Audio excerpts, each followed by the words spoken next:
Jai Shri Mataji. Let's take collective Namaskar.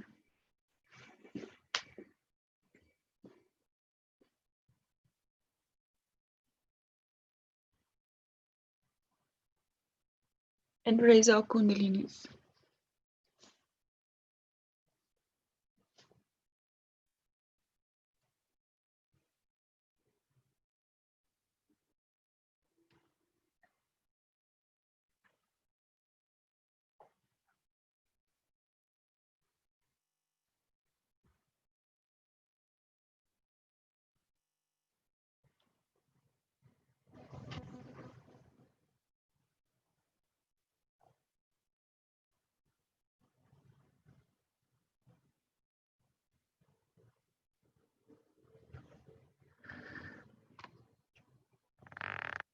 Shri Mataji, by your grace, please give us permission and your blessings for tonight's meditation.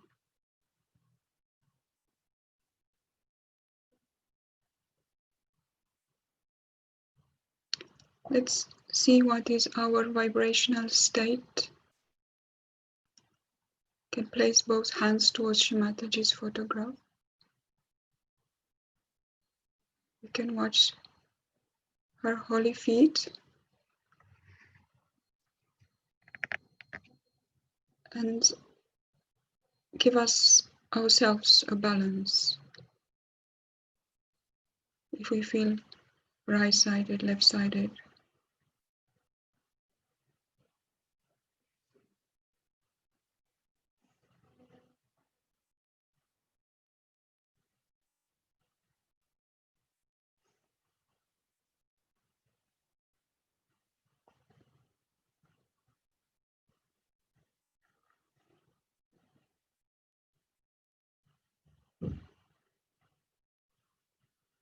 Mother, by your grace, please take our attention onto you and only onto you.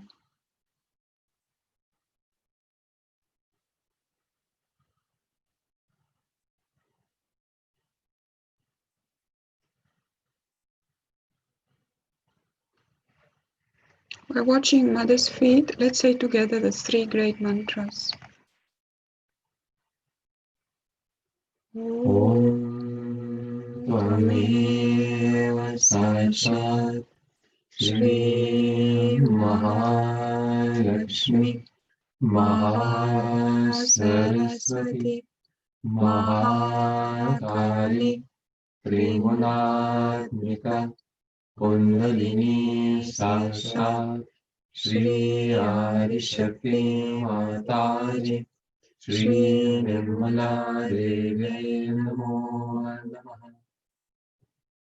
Om Tvameva Sashat Shri Kanaki Sashat Shri Adishakti Mataji Shri Nirmala Devi Namo Namaha. Om Tvameva Sashat Shri Kanaki Sashat Shri Sahasrar Swami Moksha Pradayini Mataji Shri Nirmala Devi Namo Namaha.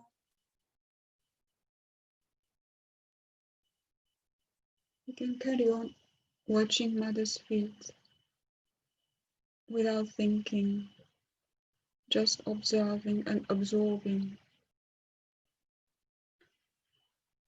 The photo which is on the screen is from Guru Puja in England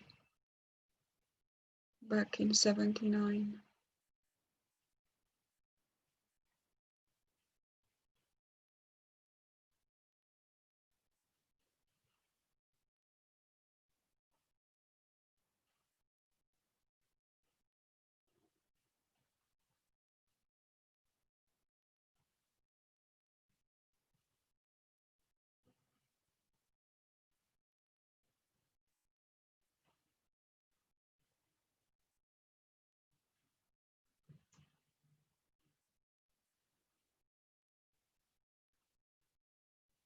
Let's take our attention on Muladhara Chakra.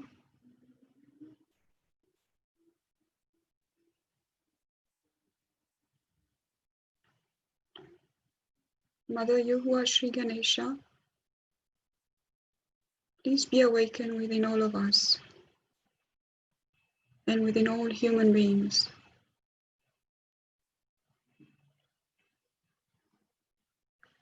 Please give us your divine blessings of innocence and wisdom and humility.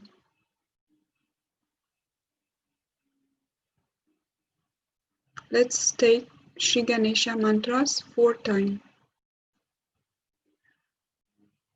Om Tvameva Sashat Shri Ganesha Sashat Shri Adi Shakti Mataji Shri Nirmala Devi Namo Namah.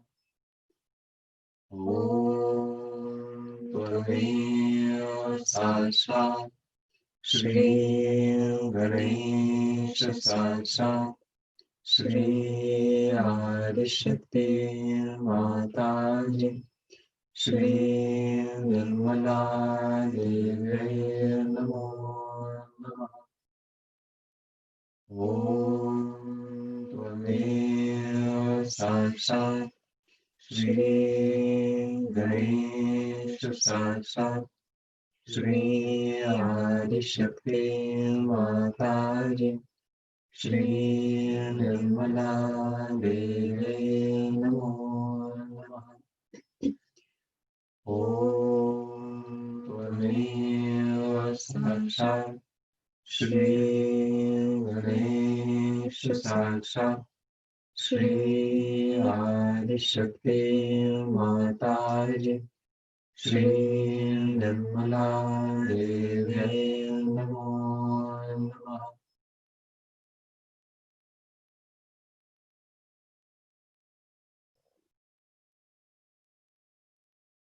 Mother, please awaken Sri Ganesha within each and every cell of our body, into all our chakras, into our void,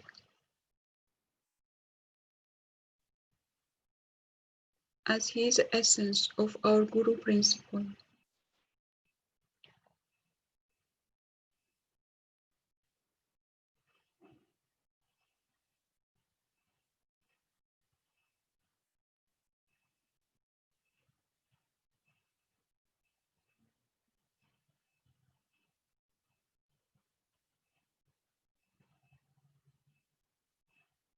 Let's take our attention on the void.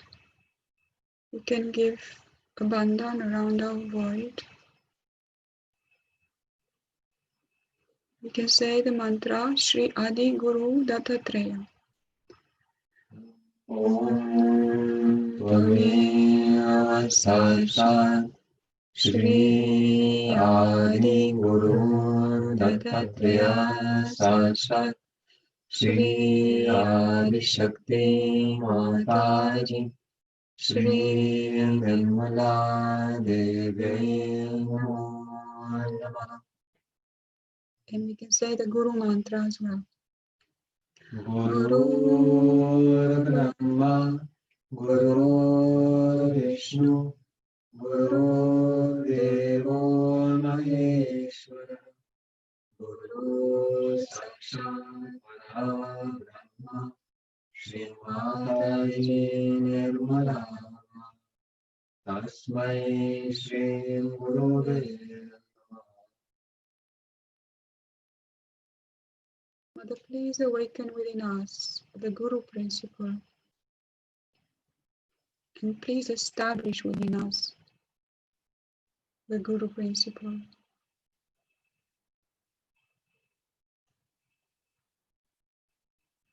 Verily, you are our only Guru.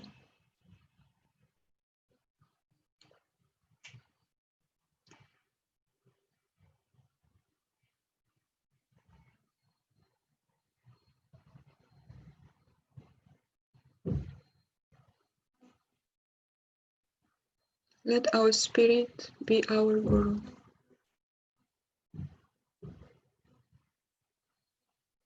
Let's take our attention on the heart, the left heart.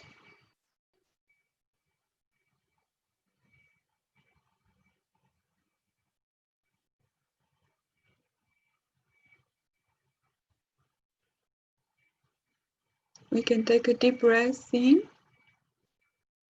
hold it in our heart, and breathe out, and feel the connection with Sahasrara.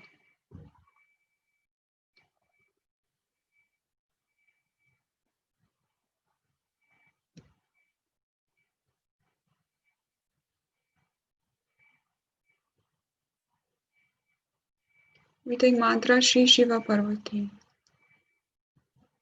Om Tvamev Sashat Shri Shiva Parvati Sashat Shri Adi Shakti Mataji Shri Nirmala Devi Namo Namaha.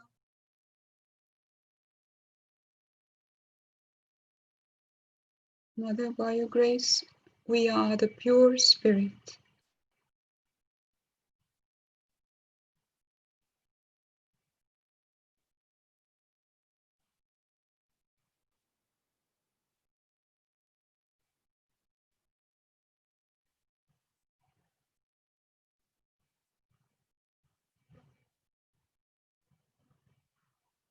Mother, please awaken this land of Sri Shiva.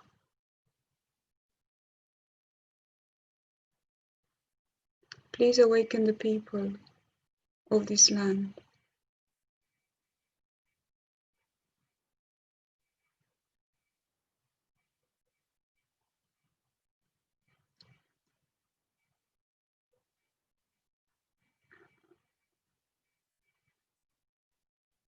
Mother, please come into our heart.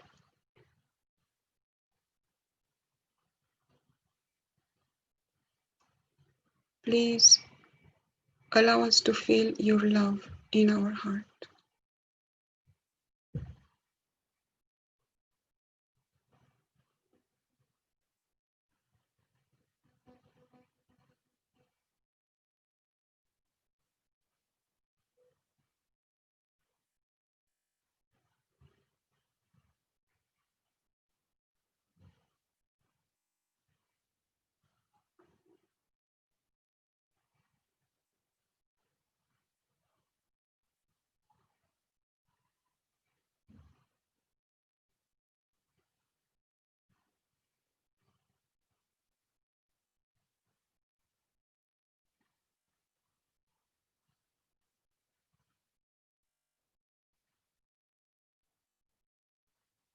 Let's take our attention on our Agya Chakra.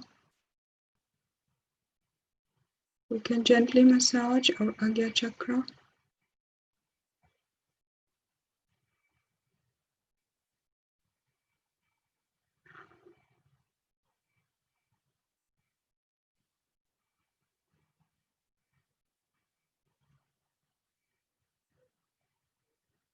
Let's say the mantra Shri Yeshu Maria Mata. Om Sashat Shri Yeshu Maria Mata Sashat Shri Adi Shakti Mataji Shri Nirmala Devi Namo Namaha.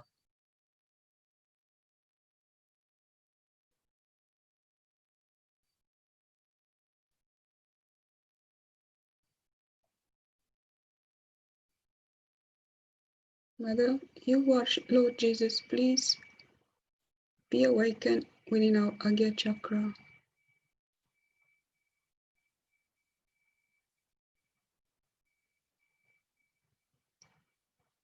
Please take away all our thoughts.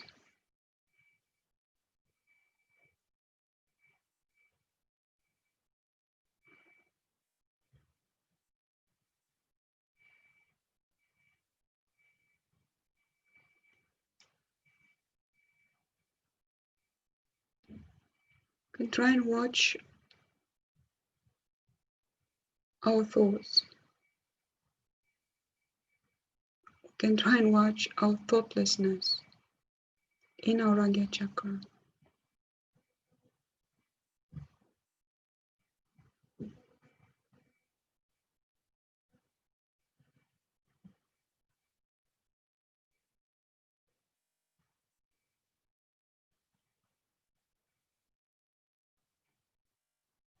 So let's take one time mantra for Shri Nirvichara. Om Tvameva Sakshat Shri Nirvichara Sakshat Shri Adishakti Mataji Shri Nirmala Devi Namo Namaha.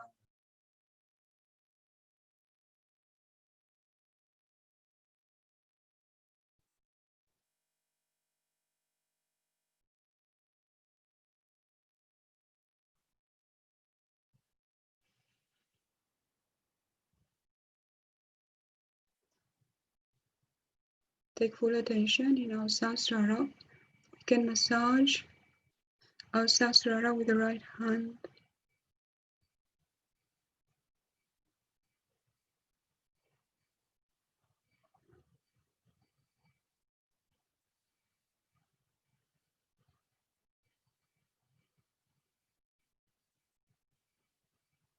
Here we can say 3 times, Om Shri Nirmala Devi Namo Namaha. Om Shri Nirmala Devi Namo Namaha. Om Shri Nirmala Devi Namo Namaha. Om Shri Nirmala Devi Namo Namaha. Mother, please let the light of our spirit come into our attention.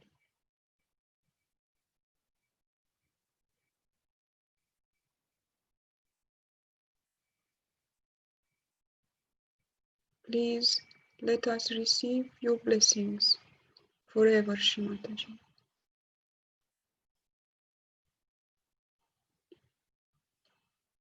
We can raise a hand a little bit. Give full attention in Sahasrara.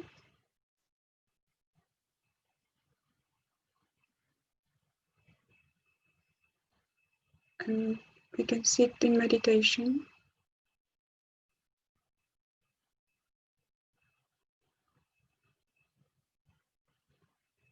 for a few minutes.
we will play audio talk of Guru Purnima in London in 1981 in Chelsham Road.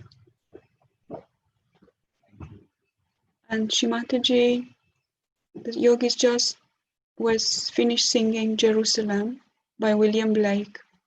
So Shimataji will start referring to this in her talk.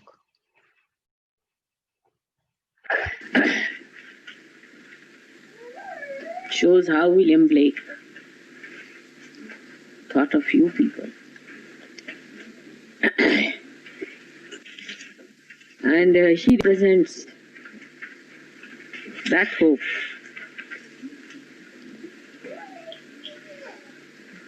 for England in this poem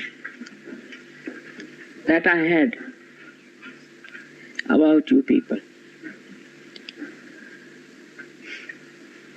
As I had told you that England is the heart, and the heart has to be first of all established. Otherwise, Sahaja Yoga is not going to be established. Now the people who live in this country are least believing, I think, in William Blake, as you all do.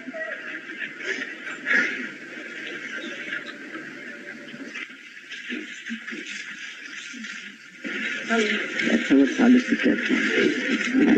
Very clearly what hopes William Blake had. He could see the vision very clearly, and he said that England has to become the Jerusalem. In Sanskrit language, it's called as Tirtha. Tirtha means a pilgrimage place, place where pilgrims come in.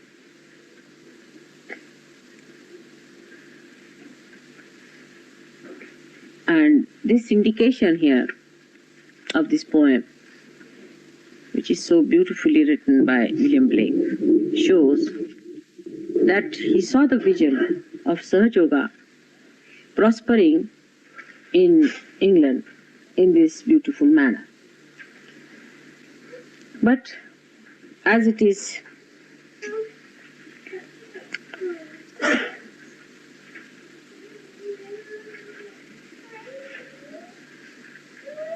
this heart is so materially bound. There's so much of materialism that has come into our veins even. We have to realize that we have to get it out of our mind, out of our body. It has gone into us so much, the materialistic approach towards life, that we have to really take a strong action against it. It's so much that anybody who comes to this country also becomes materialistic.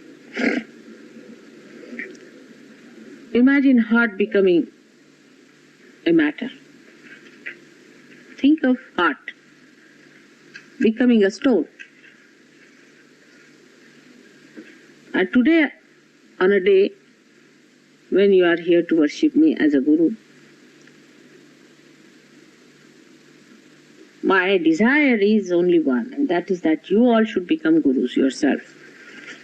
I have struggled for 7 years here to build you up. And all the struggle that is described has been done single-handed to begin with, and then so many of you joined me. But when you join me, you have to realize that you have to really transform yourself. You have to know that you are first of all realized souls, which also very few people really realize and are aware, I think, that they are realized souls. They are not other mundane type of people, ordinary people.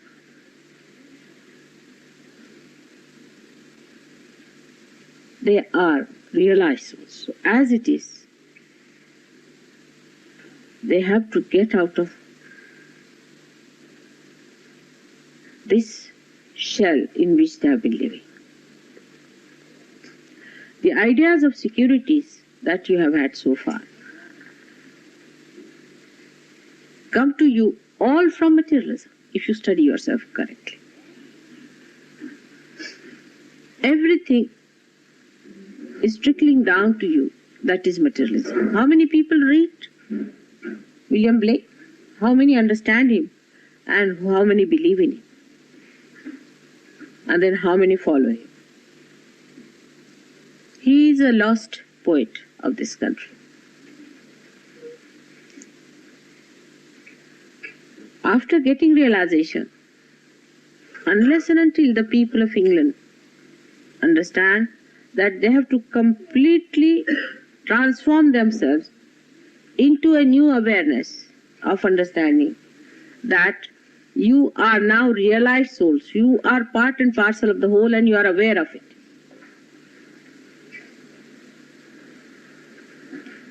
Firstly, materialism crawls into you in so many ways. Because there has been industrial revolution, people have created many things.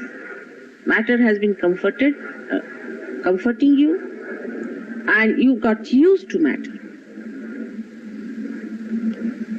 You just can't do without it. A small thing, say, for example, you must have a paper napkin, or you must have a glove.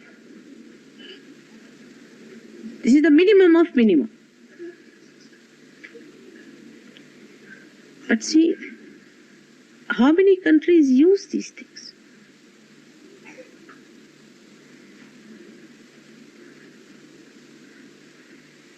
How many people in the world use these things? It is not needed for body. By this over-preservation of yourself and by this domination of matter upon yourself, you have really become delicate darlings, absolutely delicate darlings. Like if you go to Himalayas, take it. I went to Bhowali and other places like Nainital. They are all the time colder than London. And there are peaks which are all the time covered with snow. And the people there never use shoes or socks. Never. They take their baths every day with cold water. Every day.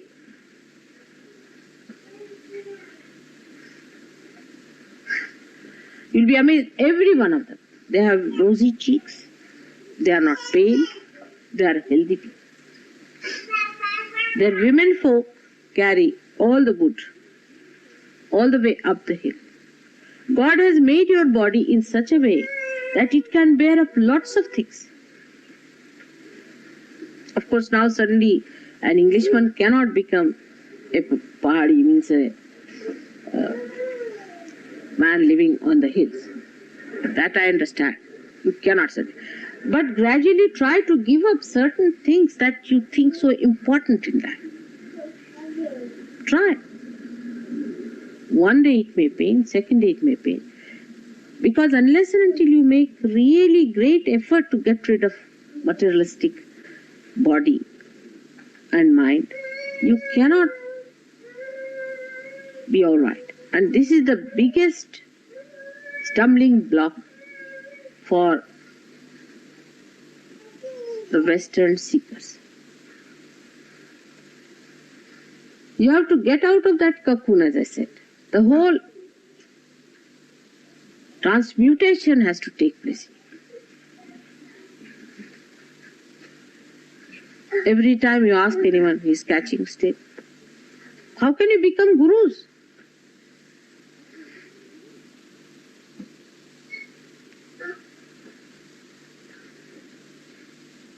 I mean, your guru can live in whatever conditions. As I told you the other day, now there are some Indians here, ask them if they can wash their hands in wash basins with filling the water in it. Ask any Indian. They just can't do it. They can't use paper only. They just can't live with the paper. They just can't live like that. Impossible. I can't think of one Indian who can do that. Even in the poorest conditions. In England, they cannot. They might have lived here for 25 years, I can assure you. They just can't do it. They can't live without baths. You may tell them 100 times that you take your bath once a week. It's impossible. 2 weeks is out of question. They will die. Even if they have got lung cancer, they will take. But you have seen me, how much I can adjust. All my life I've lived in India. I can live in under any circumstances. I can live in Indian villages. In any circumstances I can live. So the other day also I told you, and again I tell you, first of all, get out of you this mala, this filth of materialism. Indians also become materialist when they come to India. For them money is important. Nothing else. They have no time for anything else but for money.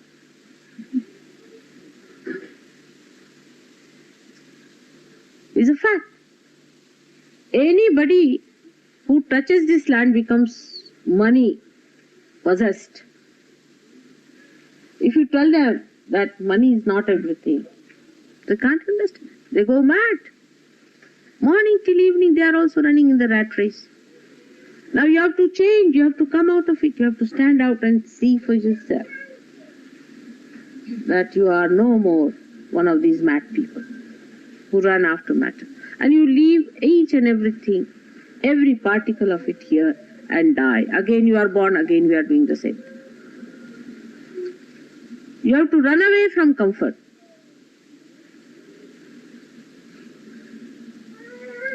You must learn how to overcome your comforts. You must train your body.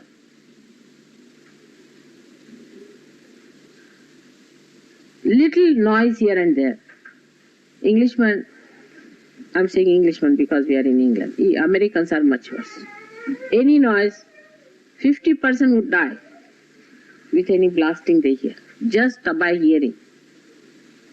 They are so sensitive. I mean, they have made their bodies, everything so sensitive that they are really dainty darlings. And can you imagine, read the second part of it loudly. Second part of it, you just read it. And are you going to do with that day? Where is the second part now? Come in, just read it. Read it out loudly and see for yourself, with these dainty darlings, how am I going to do this? Bring me my bow of burning gold. Bring me my arrows of desire. What is going to happen? You have no hands. Bring me my spear, O clouds unfold. Bring me my chariot of fire. Of fire? You can't sit even on a chariot. Really, because it shakes. And you have to hold it tight and you have to stand erect with it. I will not cease from mental fight, nor shall my sword sleep in my hand, till we have built Jerusalem in England's green and pleasant land. I think better give swords into everybody's hand. Let's see how many can hold it straight.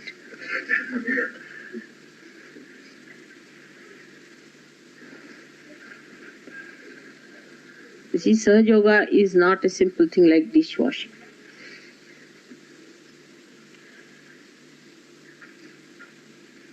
It's a very serious thing, and on certain things you are very well equipped, but on certain things where you are not equipped, that must be sustained.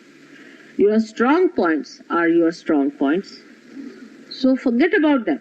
Whatever are your weak points, hit them. I mean, mentally you are very well equipped. If I have to argue with you, I will give up. I really can't, because you're very knowledgeable people. You have read all the books of the world, you are overread, you are too great. But as far as your body is concerned, your body is a slave of matter. In a way, your mind is also slave of matter.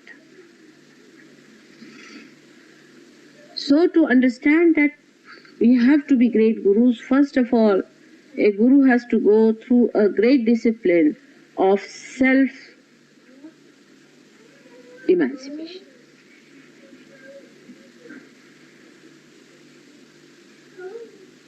Self-emancipation. Great discipline is needed.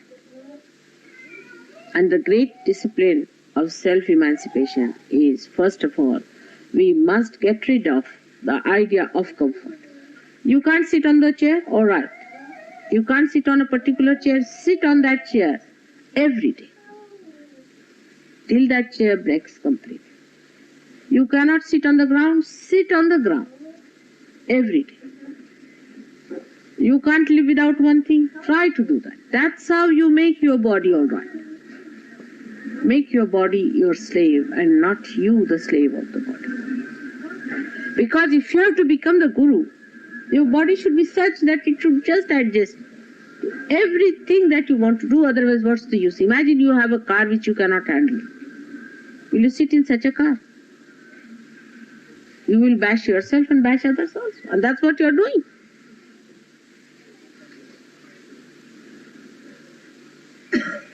One has to realize that to overcome this material drag upon yourself, you have to work it out on yourself.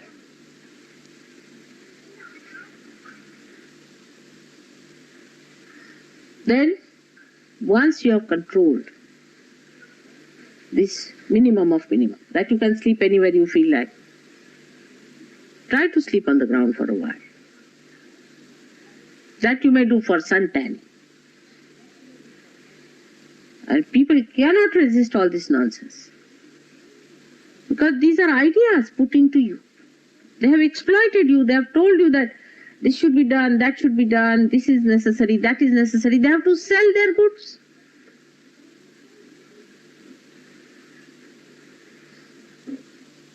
Try to sometimes fast.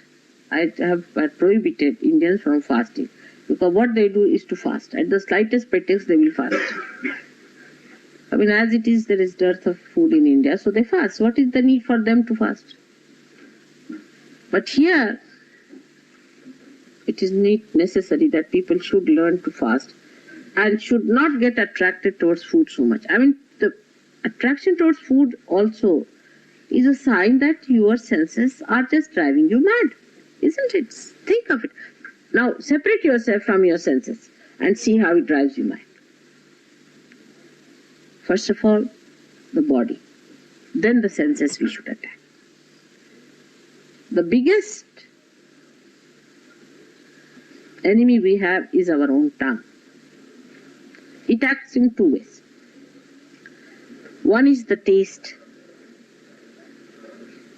Food. Taste. And the second way it attacks is the way we talk. Either we don't talk, and when we talk, we just hit. We cannot be kind. We cannot be compassionate. We cannot communicate our heart to him. Control your tongue. First of all, try to control your tongue on those things. Two things. You want to eat a cake, then don't eat cake for a year.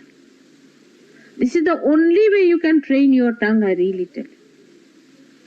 Now, if you say something harsh all the time, say you have a way of speaking, some sort of abuse or a method of speaking, try to change it. Try to change. Try to make your speech a sweet one. Make it a beautiful one. Attractive. You cannot be a guru in Sahaja Yoga, I can tell you, with a sharp tongue. Those gurus are finished. We had gurus before. They used to just sit with a big stick in the hand. Anybody coming first, they would give 25 nice ones. Still the fellow would stick on. Then they would say, all right, now come closer to me. Then they may slap him twice. If he could bear that, I mean, they could go to any limit of torturing their disciples. They would put the disciple upside down in a well, and pull him up and again dip him down, pull him up, dip him down 11 times. And still if he survived, then he would have. They used to take physical tests. Their disciples had to be really wrestlers, very healthy people, having lot of resistance and stamina. Otherwise they would not take. And they said, it's not the job for any Dick, Tom and Harry.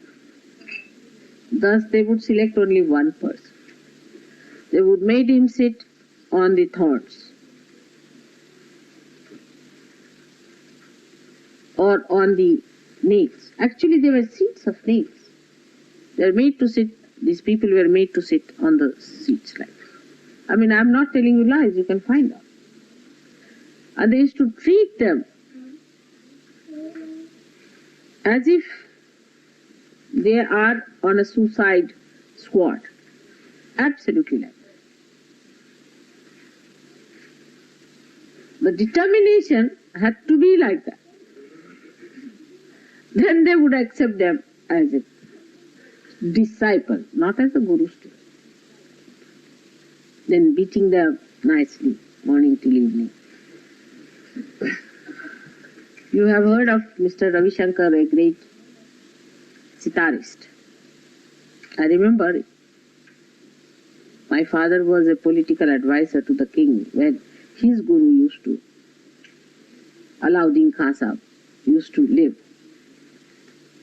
And I remember that day when I was in college and he was also young, might be slightly younger to me in age. Or maybe I don't know what was his age that time. But he was studying with this fellow, this guru of his. And we went there. So my father was a great connoisseur of music and his guru used to respect my father. So he asked that, why don't you play? My father asked to Ravi Shankar. He said, sir, please. His eyes came out. Please. He was so frightened. Then his guru played. He used to play on mudung. That's a kind of a double tabla, a double percussion. He's a great genius. And then he went away or something. So Ravi Shankar crawled up to my father. He said, sir, never ask me before my guru to play. You see, then he lifted his hair and showed a big bulge was there. See, this I got yesterday. For playing one note, my sitar was broken and this I got it instead of the sitar. This is my guru's prasad. So please, for heaven's sake, still he stuck on to him. And you can see the results. Today is Ravi Shankar.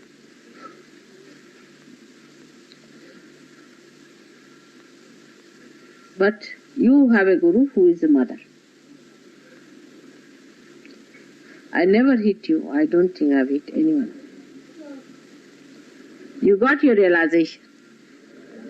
In all my compassion, I looked after you. I've given you compassion. I've never asked for anything. Nor have I complained for anything or grudged for anything. I've been extremely, extremely, extremely patient. So you have to be my prototype.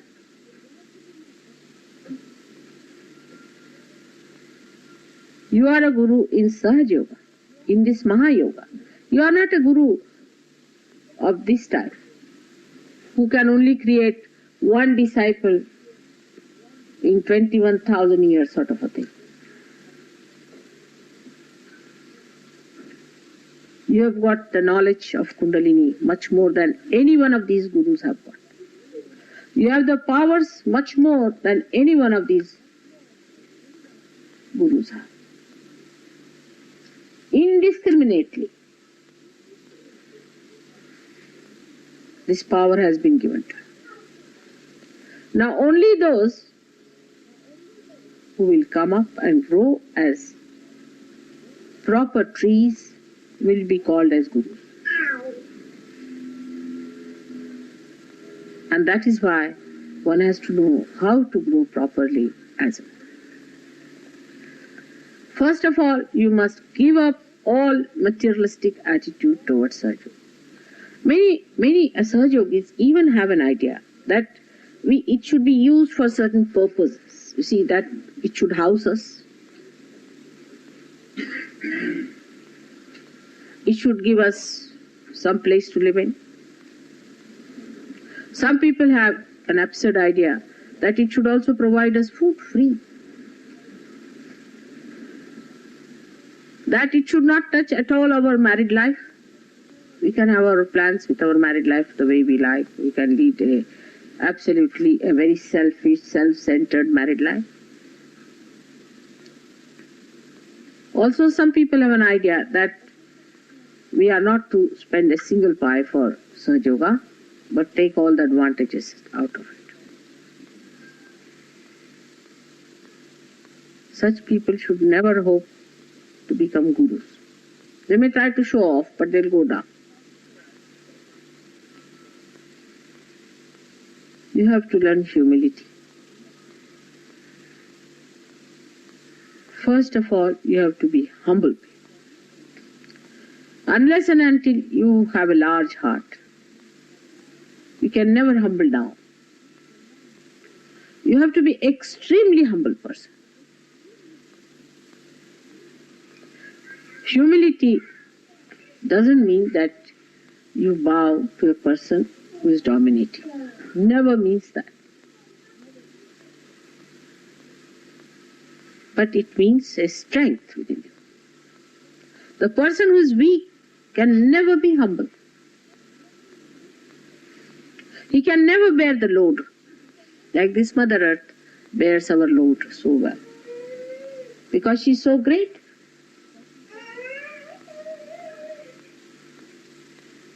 You have to be strong enough within yourself. Bear the load of your disciples, of people who try to follow you. Humility should be that I was like them, absolutely like them. I was nothing. Without Sahaja Yoga, what was I? I mean, you may be the governor of some place, all right, so what? Before God's eyes, what are you? Nothing. Nobody knows who you are. You may be having cars and anything. You might be a very educated anything. What does it matter in the name of God?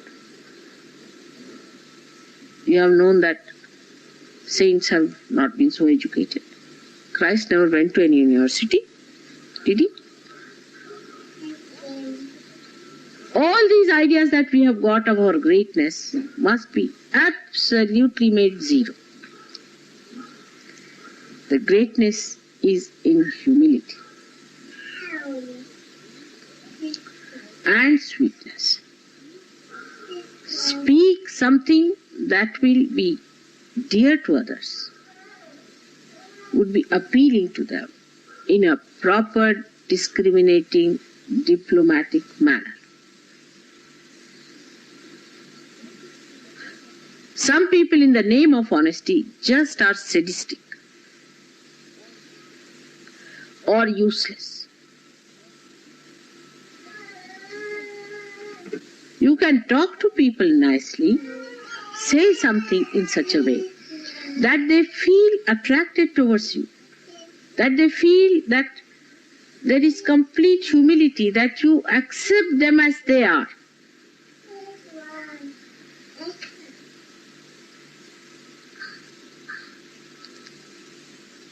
Because you want to give them. All kinds of subtler arrogance also develops in people.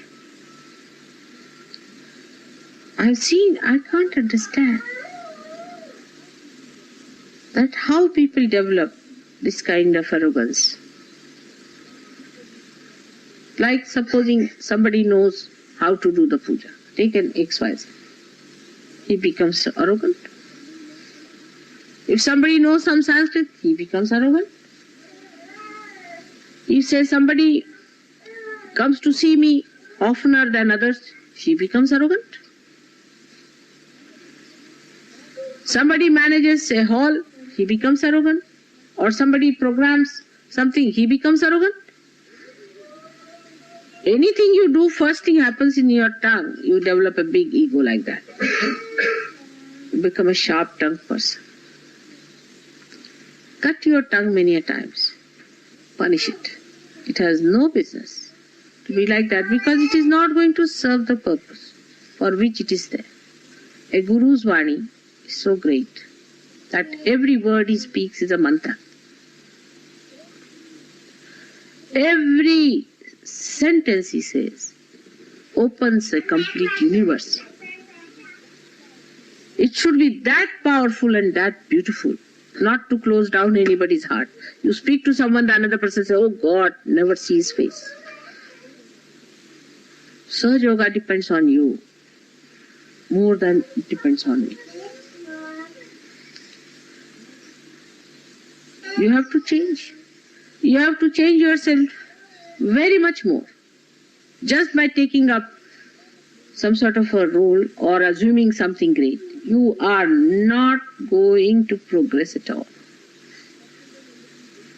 Supposing a little bush says, I am a tree, will it become a tree? Supposing it behaves like a tree, will it become a tree? It has to become the tree, then there is no need to behave. You are a tree. A woman walks like a woman and a man walks like a man. If you behave like a woman, will you become a woman? It has to be innate. It has to be within us. If you are a guru, you are a guru. Anybody can see and say, ah, that's a guru.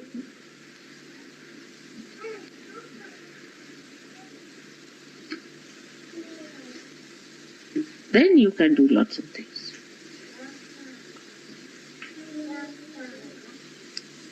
We are not willing to give up these things. That's why we go on catching on the same point, catching on the same point. At least those who are here should decide today. We are going to change ourselves completely. Let us start on the changing.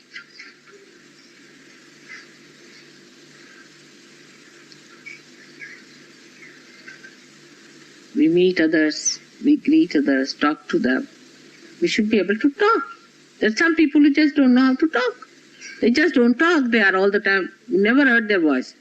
If they telephone, I can't even recognize because I had never heard their voices before. You must talk, open out. What is there to have fear? Humility doesn't mean fear. It means complete love. You must talk, open out, be interesting. Try to do something for others. I've been saying this again and again. You have to all become gurus. I am just a mother. And mother is the first and the last guru for everyone. That's how I am your guru and I am the guru of all the gurus. But you have to become your own guru. And for that, you have to think that you have to hold swords in your hand. Not only to hold swords in your hand, you have to teach others to hold the swords. What should be the character of that man who has to guide others? He himself cannot hold the sword in his hand. What is he going to teach to others? You just tell me that. No, a simple question. At least you should have that personality that can hold the sword in that. So the first thing one has to know is to absolutely enslave your body and enslave your senses. You can give justification. I know people know how to give justification. I said this because he said that. It's not that. It is you who do not know that you are harming yourself.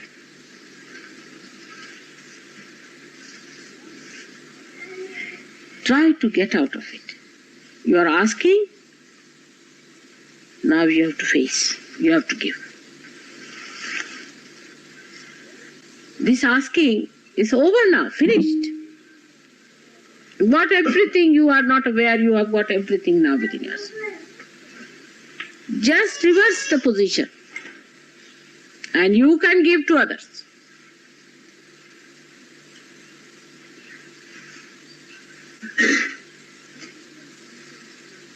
But if you are hankering still, worried about these nonsensical things,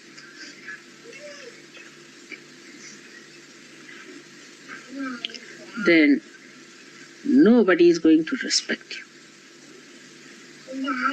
I would suggest one thing, that take to detachment. In a way, a sannyasa, absolute sannyasa. You know I am a sannyasta, though I live in a household and all that.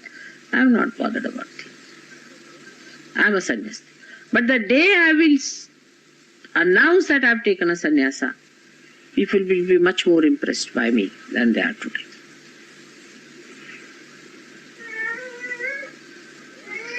If a person is over sort of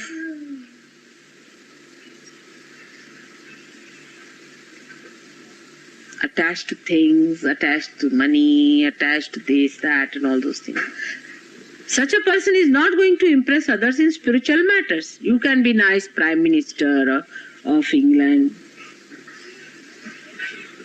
but you have no place in Sahaja Yoga if you do not have a way of detachment.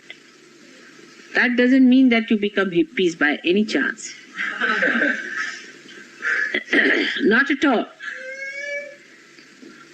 But it means that you become detached. Especially, it is very important for you to develop that, a detachment.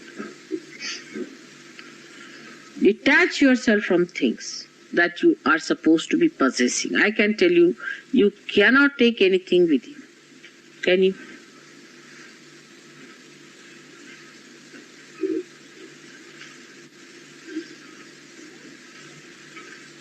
We know that we are not going to take. Now you are aware of it, you are not going to take also. Not that you are not aware. Then why are you attached?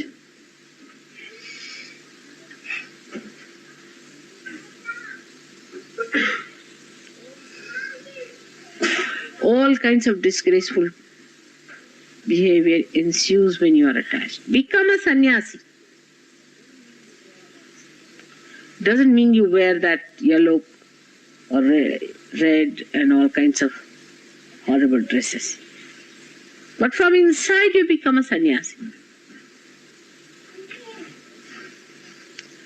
That's the best way you conquer your void. The void question first comes because of wrong guru. Of course, no doubt about it. If you have been to a wrong guru, then the void will be very, very bad, no doubt. Because you have followed a wrong guru, you will always have to remember that you have to follow the right guru out and out, absolute full surrendering, otherwise it will never go wrong. And if you start sort of, yes, I know, mother is all right, this kind of a thing will not work out. You have to go all out to accept the right guru if you have a void problem. And this void problem is so deep. It's so deep that first of all it indicates Ekadasha Rudra.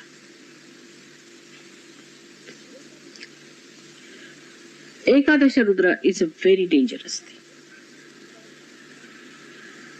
because it can give you from left to right all kinds of funny things, even cancer, epilepsy, all kinds of diseases. So those who have been to other gurus have to go all out to neutralize it on the void part. And for them it is necessary to really decide to become a sannyasi. In the sense that don't get attached to material things. Because from these gurus, all kinds of things have come to you. Some people might have picked up bad things like telling lies. See, even I've seen people who go to these gurus can pick up some sort of a horrible intriguing nature. Anything they can pick up. I've seen people who have been to gurus. They have such horrible spirits in them that when they come to Sahaja Yoga also they intrigue with Sahaja Yogis. They intrigue. You see, their bhoots intrigue or they intrigue, God alone knows, but they go on intriguing against Sahaja Yoga. They talk to people against Sahaja Yoga, they do this. They are not aware. And their void goes out again and again. So for anyone who has followed any such things, any practices of this kind, or even self-meditation or anything like that, must get to it and see to it that you really surrender fully to the right Guru. Fully, 100%. Complete obedience. Not to judge or not to even ask questions.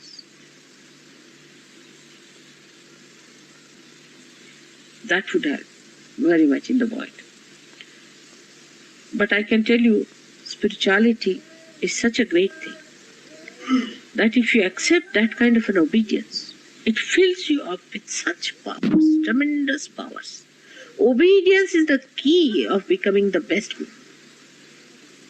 If you do not know how to respect, nobody is going to respect you. If you have not under any command, you have not been you cannot command anyone. Surrendering is the best way for void people, especially. First of all, you must surrender completely, blindly, you can say. Just jump into it.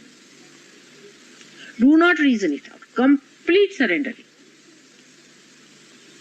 Once you have done that, you will be surprised how you will be so blessed with the powers of a Guru that you will rise to heights and you will do all that William Blake has given. Because it is like a drop submerging into the ocean and becoming the ocean. And you know the ocean is the Guru, not a drop. It's the ocean. And the ocean has everything in it. So we have to learn from the ocean to be the ocean by becoming the ocean yourself.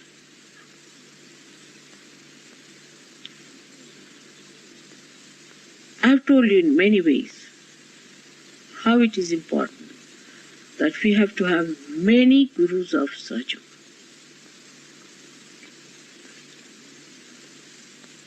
But if Sahaja Yoga fails, it fails because of Sahaja Yogis, not because of always. What I hear, Mother, we went there were two Sahaja Yogis, they were very rude to us, so we would like to talk to you and not to them. It's very, very common. Or a fight between the two Sahaja Yogis, or a misunderstanding, or all sorts of things between Sahaja Yogis. You are the reflection of Sahaja Yoga. You are the mirrors, not me.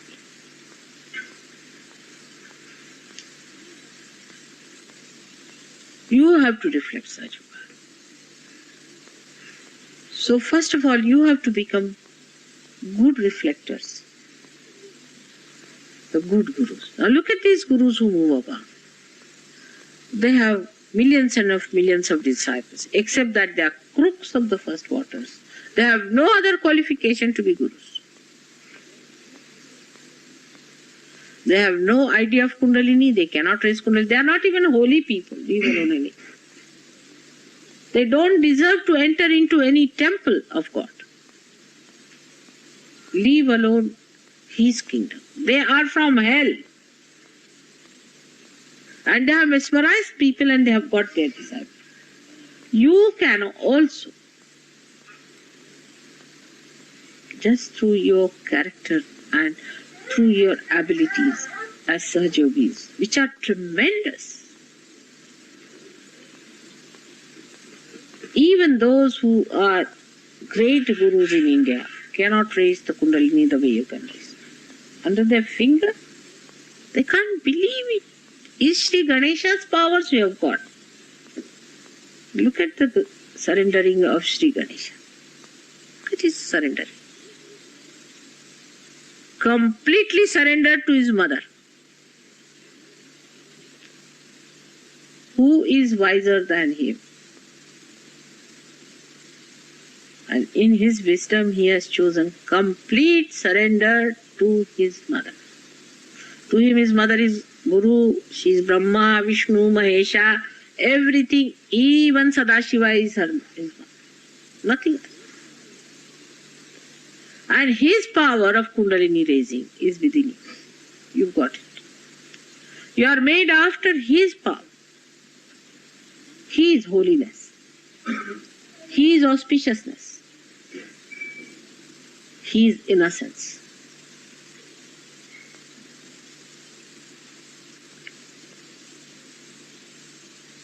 A guru has to be innocent, has to be an innocent person. His innocence can be crafty, but innocence should be crafty. He should not be crafty. Innocence is the power which works the craftiness. Is the Krishna Shakti. It does. Works out. Suddenly you face it. You try anything, it will be there. And he depends on his powers and not on his own methods of maneuvering things.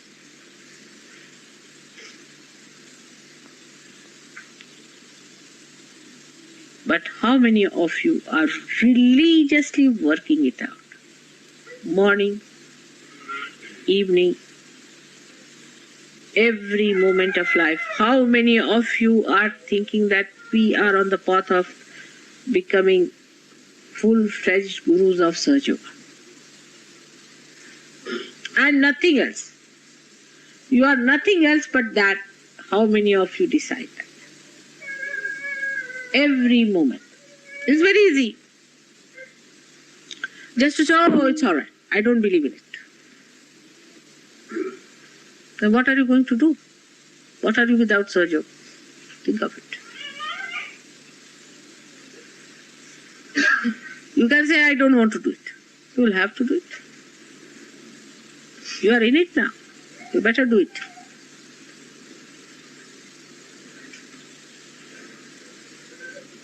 You have to do it fast. For heaven's sake, better do it fast. Achieve. You have all the powers. Believe me, you have all the powers. Believe me, you are better than all these gurus put together. But be humble. Do not talk big. And do not become silent bores also. I mean, some of them are real silent bores. They cannot be gurus. I can tell you this much.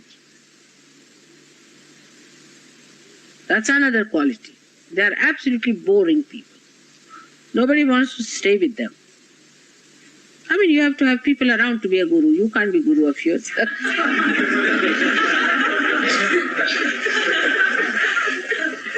If everybody says, oh, he's such a boring person, nobody will be there. You have to be interesting. You have to be interesting. You have to be dynamic. We should know some stories here and there. You have to make them laugh. They should enjoy you. This is Sahaja Yoga Guruship. You see, for such boring gurus, one or two would stick on. If they are equally boring or more boring.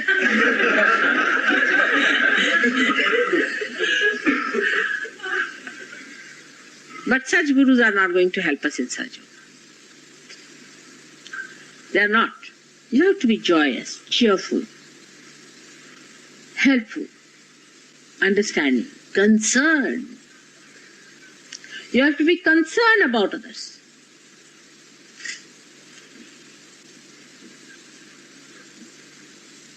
You have to behave in a way that they feel that you are the security for them.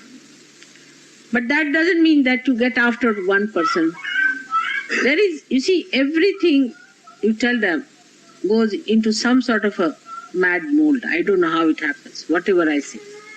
For example, I say you should be concerned. Here I find that people start then, all right, I'm concerned. So they start working on a person. And then they'll come, mother, my left hand is finished. Why? I was working on such a person. Why? What was the need? You need not. That's not your job. Let them also work. You must know how to make them work also. Otherwise, you see, these lazy lumps will use you all the time. Let them also, tell them to get up and work. Arise.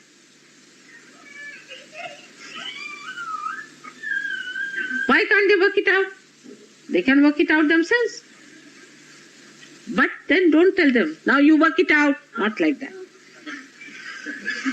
Then another extreme can start. You should say, now see, you have a left side problem and I don't know, think that you should make me work it out. I think you can work it out. Let's see.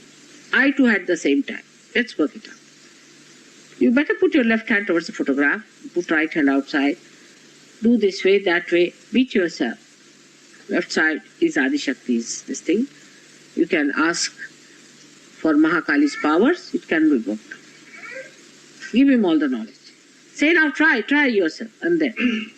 Because if you are obliging too much also, then you make them dwarfs, you see. You have to be a tree which makes others grow into tree and not to make them dwarfs under it like the, you see, there no grass can even grow under such trees. Leave alone trees. Even grass can't grow if the trees are of this kind. So you should be actually the tree of brilliance, of sun's rays. From you the sun's rays should flow and they should grow. Not to obstruct every growth of your disciples. What sort of a guru he could be, whose disciples are all toddlers? Or still sucking their thumbs.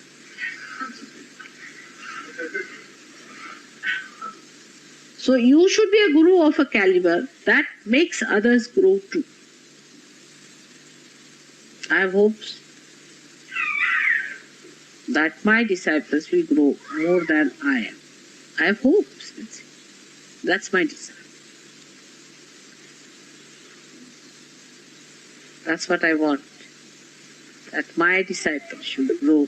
I mean, that will be my pride. Like Ganesha grew more than his own mother, who created.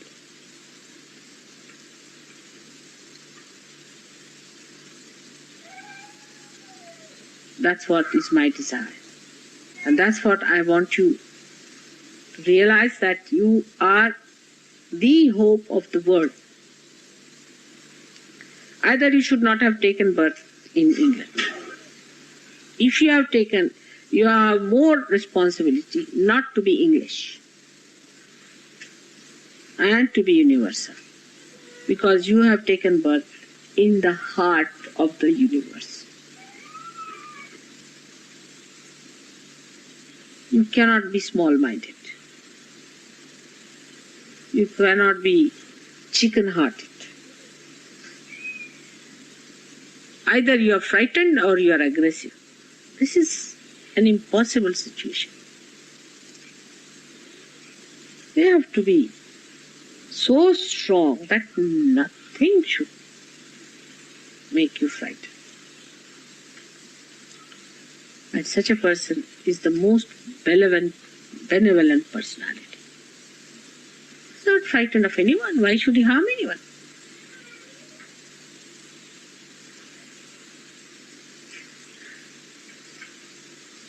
Today, I hope you people really don't listen to my lecture, but put it in your heart. And understand that you have to become very dignified, majestic gurus of this universe.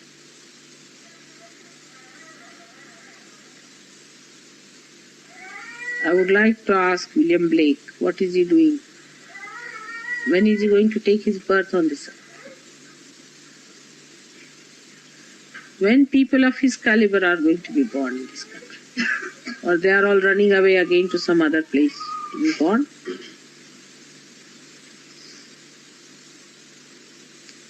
Marriage system of England is wretched. You cannot adopt those methods that these people are having. You want to have the great people to be born to you, and every time you are running towards the divorce cases. How can they be born in this country? You have to give up all these wretched systems of this country. Good of this country should be taken, whatever is good in it, and transform this country into a beautiful thing. I mean, if you really love this country, then create it into a lovable place, isn't it? You must try to destroy all that is retarding the progress, the spiritual progress of this country. If you are a real Englishman, real is the word. You should not be proud of all the weaknesses that are rolled up in all these hills and dales. All unholy thoughts, all inauspicious behaviors, all must be discarded.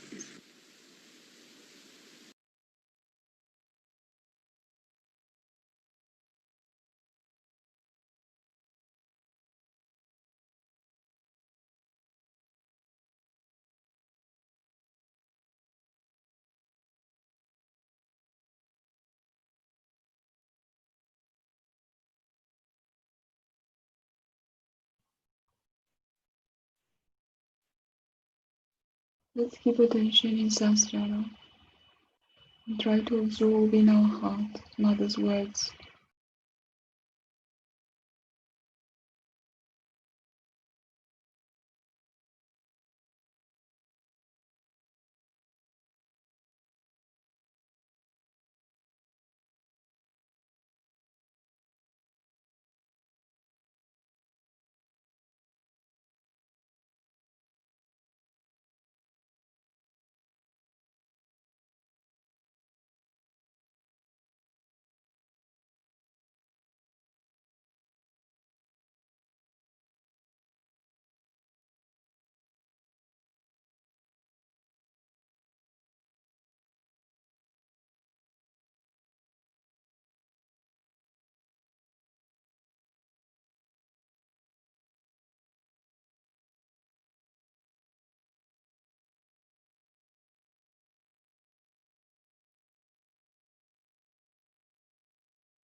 Let's pray inside, in our heart.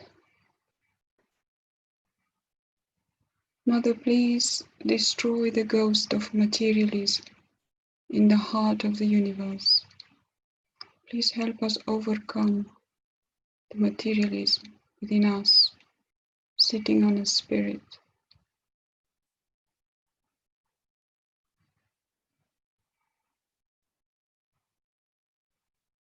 We can give a bandhan together and pray that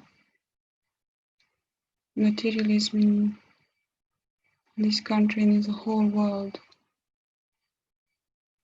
to be overcome and destroyed.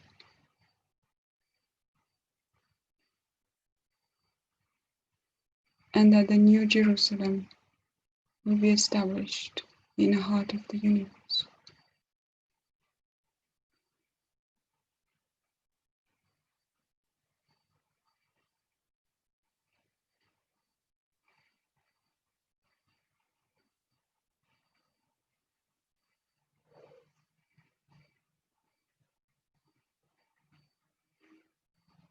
And have full desire, Mother, please help us to become real gurus of your love. Jai Shri Mataji. Let's take the three great mantras. We can say them. Om Tvameva Sakshat Shri Mahalakshmi Mahasaraswati Mahakali Tribunatmika Kundalini Sakshat Shri Adishakti Mataji Shri Nirmala Devi Namo Namaha Om Tvameva Sakshat Shri Kalki Sakshat Shri Adishakti Mataji Shri Nirmala Devi Namo Namaha Om Tvameva Sakshat Shri Kalki Sakshat Shri Sahasrara Swamini Moksha Pradayini Mataji Shri Nirmala Devi Namo Namaha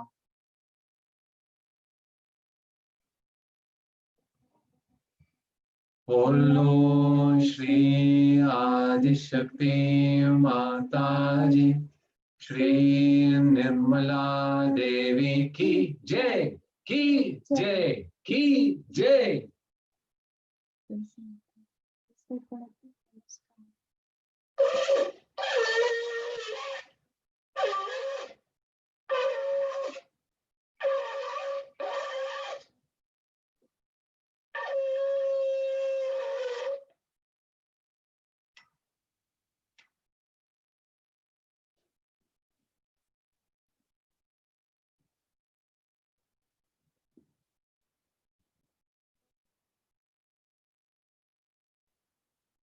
Thank you so much. And for everything you gave us.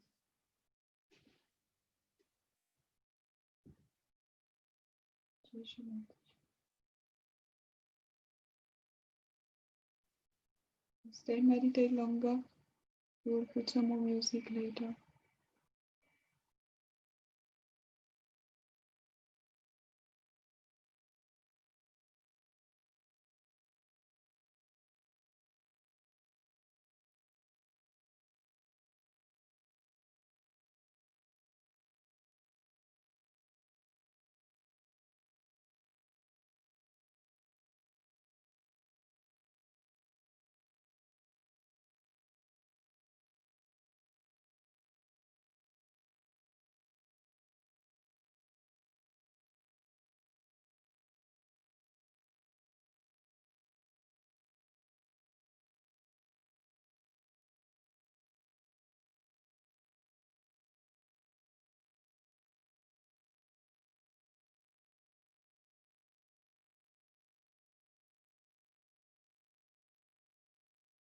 Chromebook lets you watch Netflix.